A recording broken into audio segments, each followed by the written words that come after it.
waxaan aaminsanahay dadka xukuumadda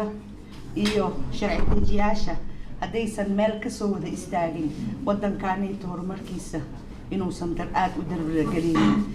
wixii aan sii lahayn advice ah xukuumadda sida loo dardargeli lahay sharci wasiirtan qusaysa oo ah dhalinyaradeena ku dhamaanaysa badahaas qofka inuu hami yeesho meel kale wax ka doonto ama waxbarasho ahaato ama inuu khibradiisa kor u qaado ahaato waa wax qofka uu asaga u raadsan karo laakiin marnaba anaga ma yeeleyno qofka inuu asaga inuu isdhibaateeyo waalidkiisana dhibaateeyo walaalihiisana dhibaateeyo annagana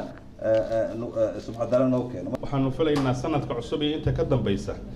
in aynu si wada jira dawladda deeqbixiyaasha iyo dadka ina taageera iyo ururada bulshada maxalligiiba intaynu iskaashanno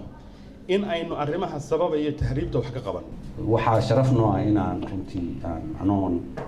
muxuu ahaa ku mubaalaqoonayno ku xeel dheeraanayno in dawladdeena si wada jir ah ay arrintaas dadaal aada u badan ay ka samaysay wax badan oo runtii dadaalana laga sameeyey dad badan oo Soomaaliyeed oo dhalinyaro ahaana maanta jeelasha caalamka laga soo daayay kuwa kalena goobo ay ku duruufeysanaayeen laga soo waday maantana iyagoo oo sharfan ay wadankooda ay ka shaqaystaan oo joogaan dawlad wadan u shaqaysa dalkeeda dadka yaa waay marka loo shaqeynayo jiilka soo koraay madaxweyne Farmaajo iyo Xasan Cali Khayre da'doodu waa joogaan kursigoodu waa hayaan kuwa ku xig waa groupkan ama Liibiya ka yimaadaano ama Saharaaga ha sii socdaano ama ha soo socdaano ha soo noqdaano groupka bari bedel lahaa waa iyaga marka haddaan iyaga la badbaadinin oo aan iyaga loo sameeynin mustaqbal noloshaas ma sii soconayso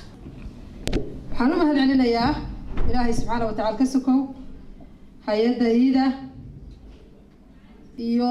qaybaha kala duwan ee ay mar walba baritaartay la shaqeyso oo had iyo jeer u heegana inay shacabka Soomaaliyeed ay arkaan awoodda Ilaahay siiyay dalka Ilaahay siiyay